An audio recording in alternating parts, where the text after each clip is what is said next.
Today, let's take a look at the SMARTRO SC91 projection alarm clock and weather station. Let's see what's inside the box. We have the instruction manual.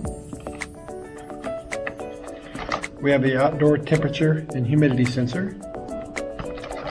We have the AC wall adapter. And we have the projection alarm clock and weather station. It features an adjustable LCD projection, a convenient button battery backup here, setting and display buttons on top, a large backlit LCD display. Features with this projection alarm clock and weather station is a remote temperature sensor. It is easy to operate. Initially we need to set it up by installing two AA batteries. We select the channel that we want to put this on if you have more than one temperature sensor.